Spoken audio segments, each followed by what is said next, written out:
la ñuy traverser gaal. bien sûr Moustapha fi mu nekk gaal yi c'est pour faire du buzz pour rigoler wala. amuñu fu ñu jaar sareet yi ak gaal yi fi mu nekk nii ñoo téye transport bi fi mu nekk nii si zone yooyu. ay mënuma concevoir tey ji Moustapha. nuy ndox mi nangoo dëkkuwaay yi nangoo yoon yi c'est extraordinaire. kenn mësu ko tey jii fii en plein Dakar EMG bi soo fi accès. oui mënatoo accès fii. man j'ai vu des images de EMG mais je pensais que benn tsunami la ci États-Unis bu gars yi filmé ñëw di ko wane fii wala ca réewu Asie mais boo déggee ñiy wax ci biir nga xam ne EMG la parce que wolof ju leer la ñuy wax.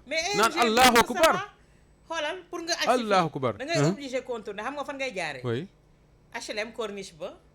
dugg côté Kër Sëriñ bi. xool naka ngay awee benn tali.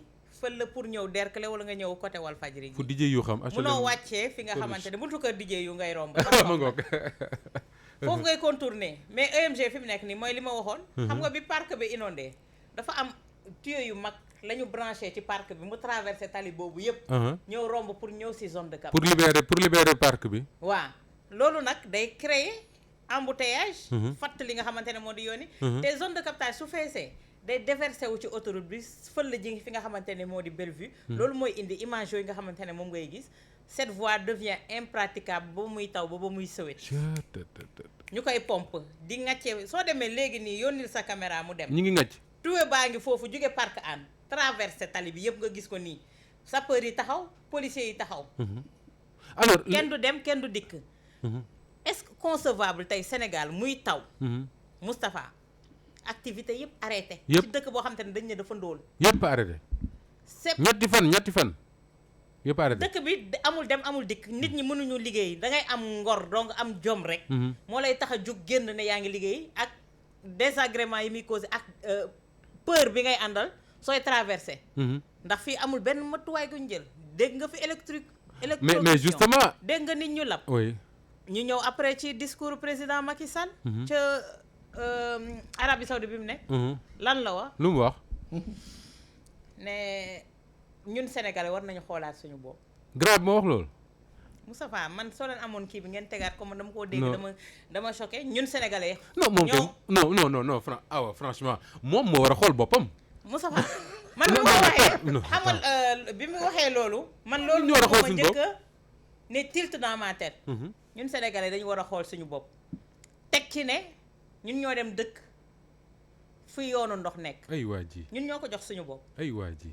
lan mooy liggéeyu domaine lan mooy liggéeyu cadastre waaye léegi kon fi état bi tabax xam nga am na kër yi ay privé yu kii mais fi état bi tabaxal boppam mu taa léegi moom lu mu ciy wax nee na ñun ñoo war a xoolaat suñu bopp ñoom dédouané si boppam zone de captage gii nga awa zone de captage gii ngay tudd ak ndox ma fa nekk ba ko Ablaye Wade di dagg di maye moom ma nga ci gouvernement ba waaw déedéet dafa ne ñun ñoo war a xoolaat suñu bopp ñun ñoo dem dëkk fu ñu warul dëkk après dellu ne lépp loxo suñu borom la ndogal daal la ndawul yàlla la grand bi na am yërmande ci gars yi nag ci yàlla la jógee ñun ñoo war a xoolaat suñu bopp ñun ñoo dem dëkk fu ndox nekkul waaye li ñu mën a mën mooy dinañu jéem a jàppale ñu xool ndox mi naka lañ koy ŋàccee waa léegi awa est-ce que wax na ko ne taw dina continuer yow mi ko déglu est-ce que wax na ci li mu fi dige woon mooy dinaa jël 766 milliards ci lu mat fukki at diggante 2012 ba 2022 def ko ci inondation au Sénégal ci Ndakaaru la ko wër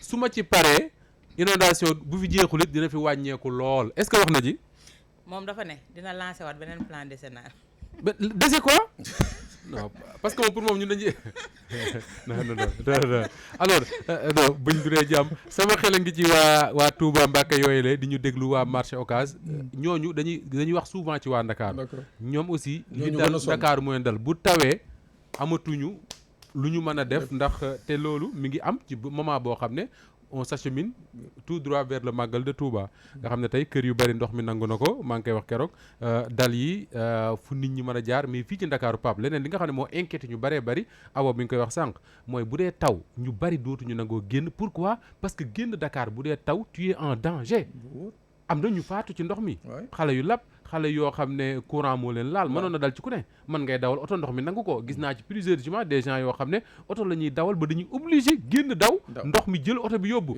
fii ci corniche bi waa ji ba mu bëggee récupérer ay këyitam ci oto bi ndox mi da ko rey malgré tout ça Pape Sané ñu ne ci réew moo xam ne amul gouvernement amul premier ministre amul assemblée nationale amul au conseil des collectivités territoriales lii Idrissa Seck jiite kenn xamul lan mooy njëriñam malgré tout la seule personne bi nga xam ne jamono jii moom moo am autorité wu diriger réew mi di fi jël ay décision mooy le président de la république mi ngi ci tukki te gisaguma fu ñu waxee ne dina ko dagg ñibbi si ndax réew maa ngi ndóol enfin réew maa ngi sànku. mais Moustapha tukki bi sax moo warul woon. ci yoon tukki bi moo warul woon bu doon dañu ñëw ci dellu si ba 2012.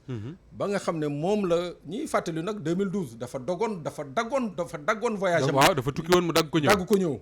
taxaw fële sa Kër Massar. Ablaye Wade di defoon na ko en 2005. waaw na leen ni lii dootu fi amati d'ailleurs dinaa def plan mooy 766 milliards yooyu ngay wax yokk na ci entre temps 49 ba uti 50 milliards. ba pare dindi Sénat. ne day jël xaalis bi def ko ci affaire def ko ci mais moment bii bi muy inondé ba nit ñi di lab ci ndox mi. mi ngi organiser élection wu au conseil des collectivités territoriales nga xam ne moom Sénat sax ko gën. waaw dañ ma baal nag ñoom ñu fa ne. non mais Moustapha amul ñu baal la ñoom seen bopp ñoo la gën a xam ni que loolu seen mbir moomu. kon ma wax maa tey. waaw seen mbir moomu ñoom ñi fa nekk ñoo la gën a xam ni que tekkiwul dara. parce que ñoom la nga xam ne moo doon seen mission dëgg-dëgg. mooy saytu mbirum collectivité yi. au conseil kañ nga ko mus a dégg benn collectivité am fi problème wala problème généraux yi nga xam ne la collectivité yi am ñu wax ci. amul mais pour dire encore une fois. Oui. Je crois que la sortie du président Macky Sall ni ko Awa waxee man bi ma ko dégloo. j'ai dit que c'était un aveu d'impuissance.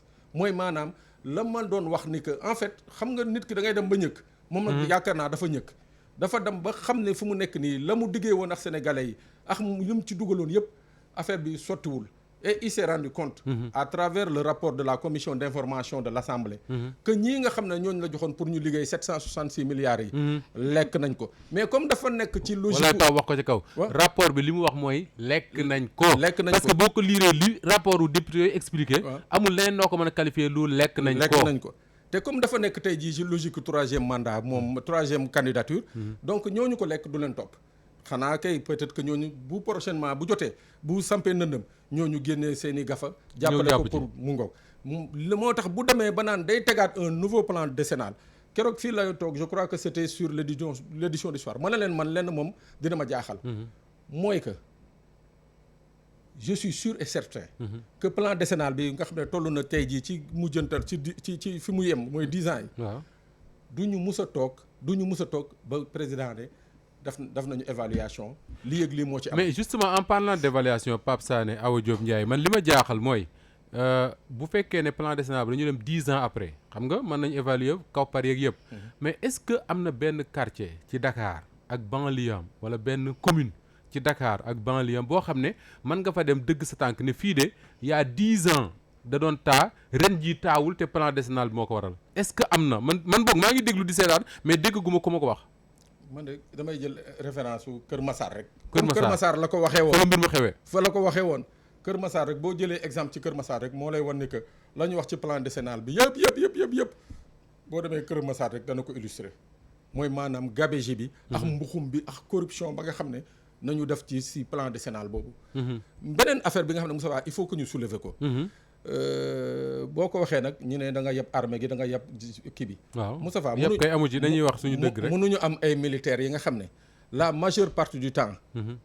bu weesuwul ay manœuvres wala ñu dem ci les champs d'opération. ñi ngi ci cantonnement militaire yi tëdd di nelaw. lu mel ni am ci dëkk bi. génnuñu loolu du yoon le génie militaire bii. mu ngi fi.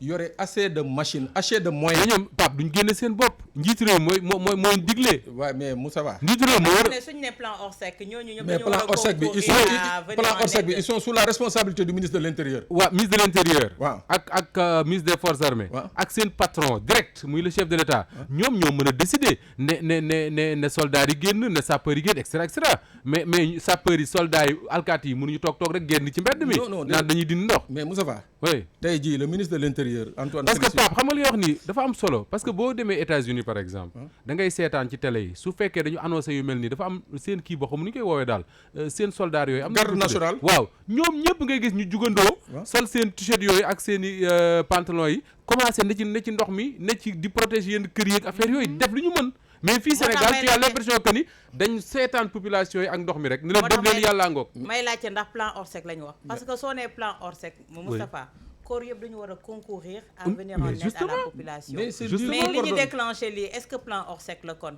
parce que tu entends des maires de localités inondées ñu naan la ñoom yëguñu ne plan Orsec agsi nañ fa parce que kenn impliqué wu leen ci dara. ci dara yëguñu li ci xew. dara moo tax on may a wax ne invité fii benn maire édition du soir Oui. le maire de Thiaroye Nord je sais pas ou Thiaroye Sud oui gannaaw raay.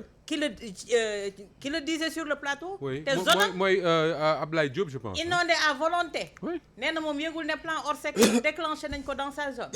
moo tax je dis très souvent que ni les maires ku leen wax dara tooñ leen muy yi bokk ci bennoog yi bokk ci opposition inondation du compétence bu ñu transféré état moo koy gérer maire bi li mu mën rek mooy xam ne ay population am ñi ngi ci ay jafe-jafe mu génn xëy na wuti ay moto pompe ak yu demee noonu man leen a jàppale mais inondation mënuñ ci dara. mais Moussa Ba oui Pape. pour wan la ni que le ministre de l'Intérieur est le seul responsable en attendant ñu tudd patron am. mooy que en l'espèce moom rek moo mën a jël arrêté.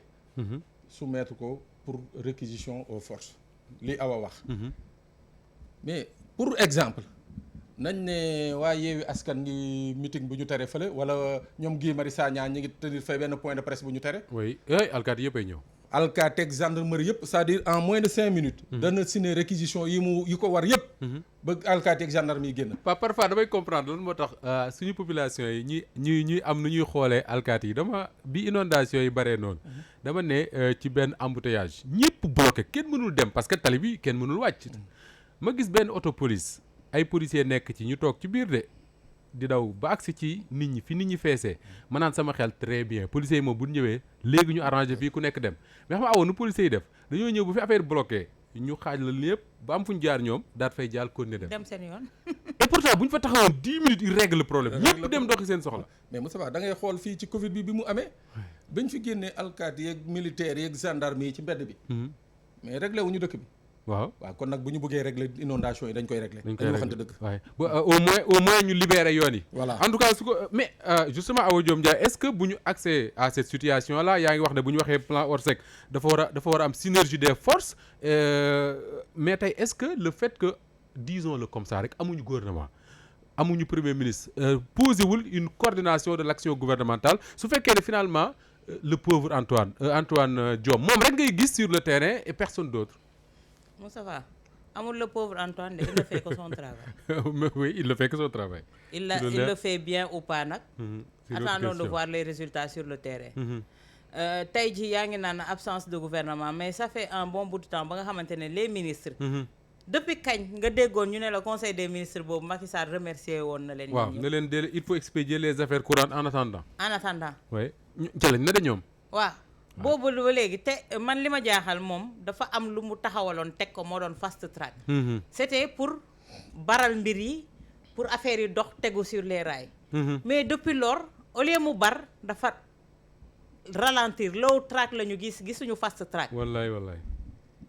léegi ñan ñoo ci tey souffrir. fast track bi kay finalement fat na trac ci ñenn ñi.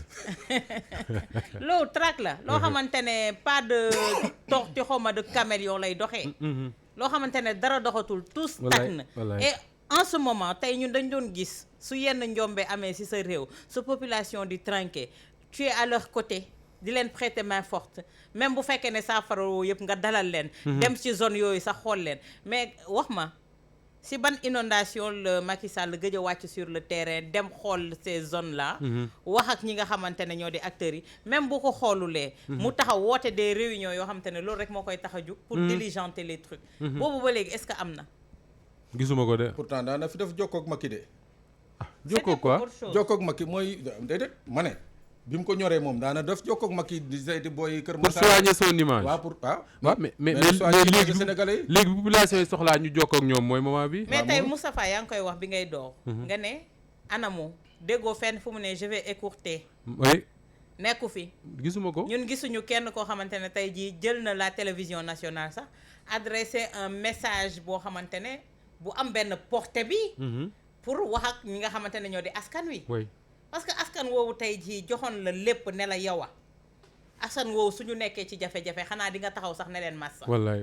mais doo nekk à des centaines de miles taxaw naan leen massa ba pare. boole ci ñoo tooñ suñu bopp ñoo tooñ suñu bopp. waaw ñoo dëkk fu ñu waroon dëkk raxas. te pourtant bi ñuy dëkk fu ñu warul dëkk ñoom ñoo toog di ñu seetaan ñu dëkk fa de. mais attends Moustapha bërëb yooyu yëpp ñuy wax kan moo ko joxe et puis dëkk fa warul dëkk sax loolu lay la rek am na réew yoo xam ne Pape Sané nit ñi ci géej lañ dëkk mbaak ci dex Moustapha di ana dund domaine normal waaye Hollande ngi sooy nii jënd këyit ga fan lay jóge du domaine wallaay dëgg la ñoom domaine googu xamuñu zone inondable wala xamuñu ko xam nañ ko bu baax a les baax parcelles de terre fu mu mën a nekk ci Sénégal ñoom xam nañu lu fa nekk ak lu fa nekkul wallaay dëgg la kon tey jii tayef bi askan wi la wala ñi nga xamante ne ñoom la ñu ràngoo ne leen yéen a am sañ-sañu joxe ko DJ yu nee na waxtu wi jeex na tàkk ñi ngi toll ci 4800 personnes ak lu teg tuuti doon ñu déglu tey ci keppaar gi bu le 5 septembre Pape Sané maa ngi lay gërëm bu baax a baax a baax maa ngi lay fay Moustapha di la gërëm di gërëm toute l'équipe de keppaar gi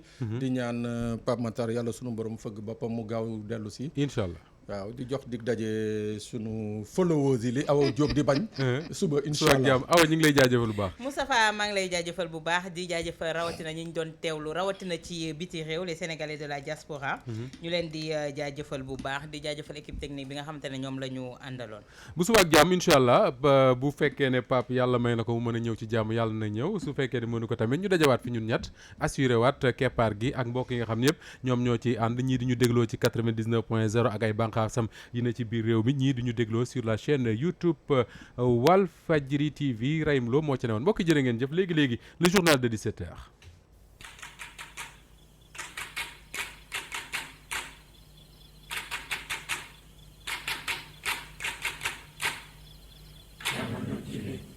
dafa laaj